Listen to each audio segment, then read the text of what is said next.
안녕하세요. 정기술사입니다. 이번 영상은요, 기술사 면접 시험에서 중요한 핵심 화법에 대해서 말씀드려 볼까 해요. 기술사 면접뿐만 아니라 일반 입사 면접에서도요, 숙지하고 있으면 좀 좋지 않을까 생각을 하거든요. 먼저 다들 설 명절은 잘 보내고 계시나요? 이번 설 하루 전날 정말 따뜻하지 않던가요? 마치 최신곡 1분 미리 듣기처럼요. 봄을 미리 체험해보는 그런 기분이었던 것 같아요. 저는 가족들과 잠시 시간 내어 경복궁에 다녀왔는데요. 외국인들이 더 설명절 분위기를 즐기는 듯 느껴졌어요. 500년 조선왕조 중에 어쩌다 고종임금 관련된 이야기가 나왔고요.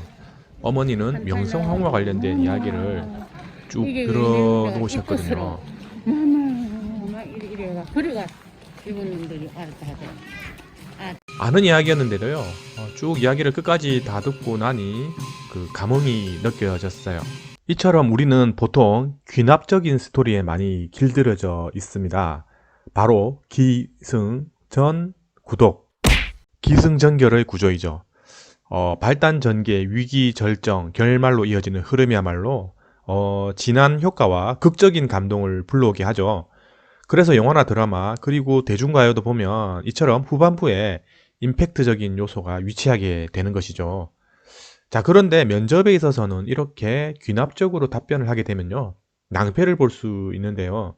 면접에서는 두괄식 화법이 매우 중요하다고 할 수 있어요. 자, 그럼 두괄식 화법의 필요성과 그 효과에 대해서 한번 시작해 볼게요. 두괄식 화법은 말 그대로 중요한 핵심 부분을 답변어의 앞에 위치시키는 겁니다. 자, 일반적인 질문으로 하나 예를 들어서 설명을 해볼게요. 만약에 질문이 소중한 가족과 다녀온 여행지 중에 가장 기억나는 곳을 말해보세요 라고 이제 질문을 하잖아요. 자, 그럼 보통 어떻게 답변을 하냐면요. 네, 저희 집에는 제가 공부하는 동안 정말 힘들다는 내색 없이 묵묵히 뒷바라지해준 저희 아내와 항상 응원해주는 저희 아이들이 있습니다. 제가 그 기억이 나는 여행지로는 작년에 다녀온 경주 여행이 가장 생각이 납니다.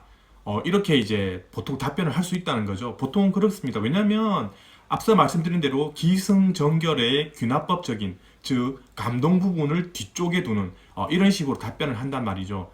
뭔가 도입부가 있어야 될 것 같고요. 등장인물과 배경을 소개하면서 점점 이야기가 진행될수록 말하고자 하는 핵심적인 내용이나 임팩트 있는 부분은 뒤쪽에 배치를 한다는 거죠. 자연스럽게 그렇게 될 수가 있거든요. 그런데 실제로는 답변에서 첫 부분에 지난해 다녀온 경주 여행이 가장 기억납니다라고 먼저 말하는 것이 좋아요. 자, 그렇게 답변하는 것이 왜 바람직한지 말씀드려 볼게요. 앞서 예시로 든 질문에서 답변을 할 때, 네, 저희 집에는 제가 공부하는 동안 묵묵히 힘들게 뒷바라지 해준 아내와 이렇게 이제 막 답변을 한단 말이죠. 자, 그런데 만약에 면접관이 네, 잘 알겠습니다. 수고하셨습니다. 다음 질문 드릴게요. 라고 한다면 조금 당황스러울 수 있을 겁니다. 왜냐하면 정말 답변을 하고 싶었던 그 작년에 방문한 경주 이야기를 해야 되는데요. 경주 지방 이야기를 하기 전에 이렇게 커팅이 됐다는 거죠. 자, 커팅이 됐기 때문에 당황스럽고 심하면 멘붕으로 이어질 수도 있습니다. 자, 그럼 여기서 한 가지 의문이 들 수 있겠죠. 수험자가 답변을 하는 중에 과연 면접관은 커팅을 할 수 있을까라는 그런 의문을 가질 수 있겠죠. 자, 그러면 거기에 대해서 한번 말씀드려 볼게요. 저의 다른 영상에서 말씀드렸다시피 기술사 면접관은 3명으로 구성이 되거든요. 이 세 분은 각자 면접을 위한 질문을 준비를 해와요. 자, 채점 또한 각자 해야 되는데 각 수험자 개인별로 주어진 한정된 전체 면접 시간 안에 자신이 준비하고 던진 질문에 대해서 만약에 답변이 길어지잖아요. 그러면 다른 면접관들에게 조금 신뢰가 될 수 있기 때문에 답변을 어느 정도 듣고 이제 커팅을 해야 하는 상황이 생기는 것이죠. 자, 물론 그런 생각 안 하고 특정 면접관님이요, 시간을 많이 사용하는 경우도 있긴 해요.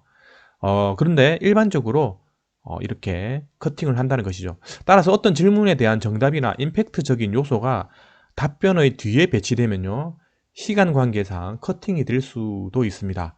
자, 제가 치루었던 면접 중 어떠한 기술의 핵심 요소 3가지를 말해보라는 질문이 있었거든요. 그때 답변을요, 첫 번째 요소의 제목을 말하고 그 요소에 대한 세부 내용을 설명을 했고요. 두 번째 요소의 제목을 말하고 또 세부 내용을 설명하는 중에 커팅을 당했었죠. 즉, 세 번째 요소는 답변을 못한 것처럼 되어버린 것이죠.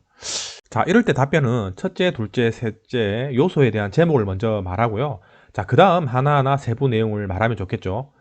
자, 그럼 커팅을 하더라도요, 세 가지 요소에 대한 제목을 먼저 말을 했잖아요. 그 정답을 제시했기 때문에 면접관은 이야기를 더 안 들어도 이 수검자를 알고 있다라고 이제 판단을 해서 커팅을 할 수도 있다는 거죠.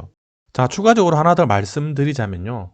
이때 각 요소에 대해서요, 세부 내용을 말할 때 순서를 세 가지 중에서요, 가장 생각이 안 나는 요소, 즉 자신이 없는 요소를 마지막으로 배치를 하는 거예요.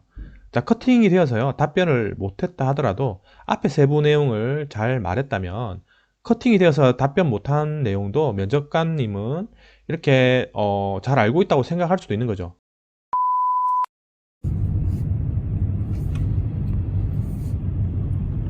자, 이번 영상은 여기까지입니다. 도움이 되셨다면 구독, 좋아요 부탁드리고요. 저는 다음에 더 좋은 영상으로 또 찾아뵙겠습니다. 감사합니다.